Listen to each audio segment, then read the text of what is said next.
সাম্মুহু হাসানান ফাইন্নাহু হাসানুল ওয়াজহি, তার চেহারাটা সুন্দর, নামটা হাসান রেখে ফেলো।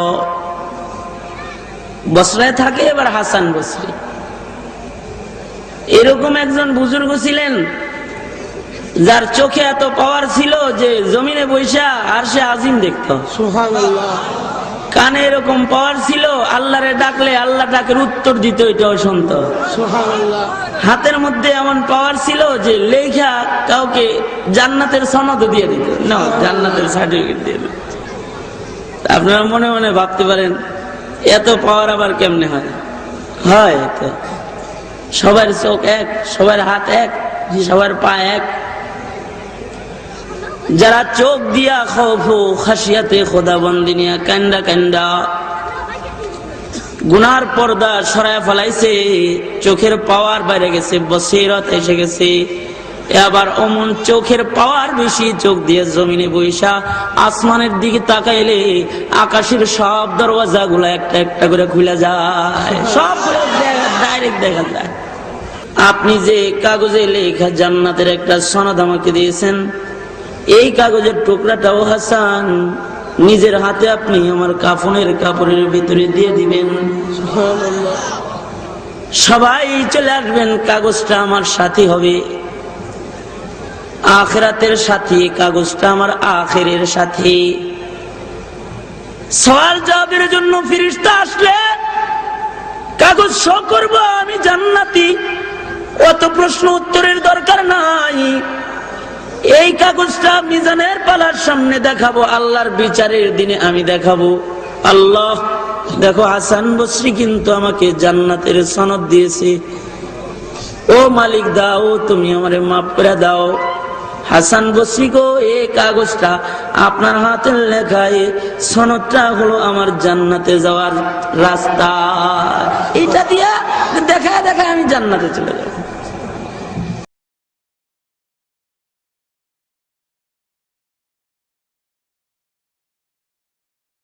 আমরা অনেক সময় গলাবাজি করি যে আমি এমন একজন বুজুর্গ নেককার আল্লাহওয়ালা পীর সাহেবের ভক্ত বা মুরিদ, তিনি জান্নাতে গেলে আমিও যাব। এরকম কথা কি সমাজে হয়? হয় না? হয় না? হয়। ভালো কথা। আমি একবার এরকম স্টেজে বসে বলছি যে আমার দাদা হুজুর জান্নাতে গেলে আমিও যাব, আমরা তার মত পথের উপর আছি। তা কোন একটা যুবকেরা তো একটু দুষ্ট হয়, বলছে যে হুজুর আপনার দাদা শ্বশুর দাদা হুজুর যে জান্নাতে গেছে আপনি দেখে আছেন তো? কথা বোঝেন? কোন মানুষ যে জান্নাতে গেছে আমরা কি করে বলবো? আমাদের কোরআন এবং সুন্নাহর আলোকে আমাদের ইমাম আবু হানিফা রাহমাতুল্লাহ আলাইহি নিজে লিখেছেন, আবু হানিফা রাহমাতুল্লাহ আলাইহির আকীদা ব্যাখ্যা করে ইমাম তাহাবী লিখেছেন, যার নাম কোরআনে অথবা হাদিসে নেই, যার ব্যাপারে আল্লাহ কোরআনে অথবা হাদিসে নাম ধরে জান্নাতে যাবে এরকম বলেননি। এইরকম কোন মানুষকে নাম ধরে সাক্ষী দিয়ে নিশ্চিতভাবে বলা যাবে না যে ওই লোকটা জান্নাতে যাবে, যত বড় আমল হোক। আমরা আশা করব যে আল্লাহ যদি কবুল করে উনি জান্নাতে যেতে পারে। কথা বোঝেননি? কাজেই কার ইবাদত আল্লাহ কবুল করেছে আমরা কেউ জানি না। লক্ষ কোটি কারামত সহ জাহান্নামে যাবে আল্লাহ কোরআনে বলেছেন।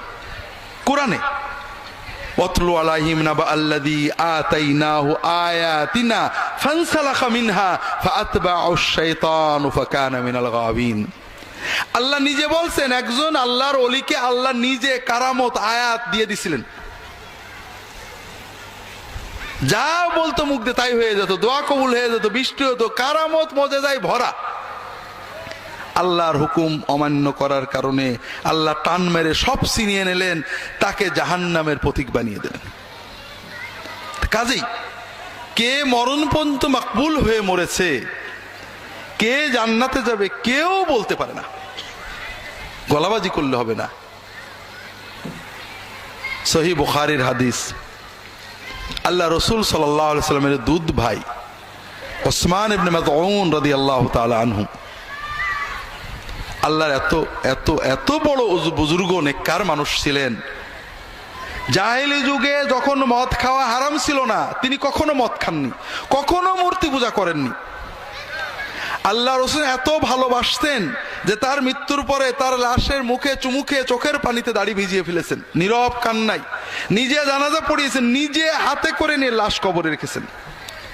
সেই ওসমান ইবনে মাযউন রাদিয়াল্লাহু তাআলা আনহু তার মৃত্যুর পরে মদিনায় যার বাড়িতে তার ভাই পাঠিয়ে দিয়েছিলেন, সেই ভাই তার স্ত্রী আফসোস করে বলছেন, শাহাদাতি আলাইকি ইয়া আবাল ইকদান লাকাদ আকরামাকাল্লাহ, আমি সাক্ষ্য দিচ্ছি ওসমান, নিশ্চয় আল্লাহ আপনাকে সম্মানিত করে রেখেছেন, অর্থাৎ কবরে তিনি ভালো আছেন, আমি সাক্ষী দিচ্ছি।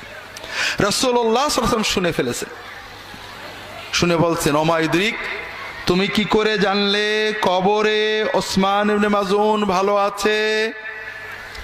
কবরে মানুষেরা কেমন থাকে আল্লাহর ওলিরা জানে না ভাই?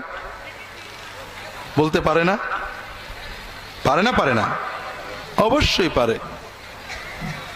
বলে না অমুক জায়গায় কবর আছে, অমুক কবরে ভালো না খারাপ, বলেন না হুজুররা?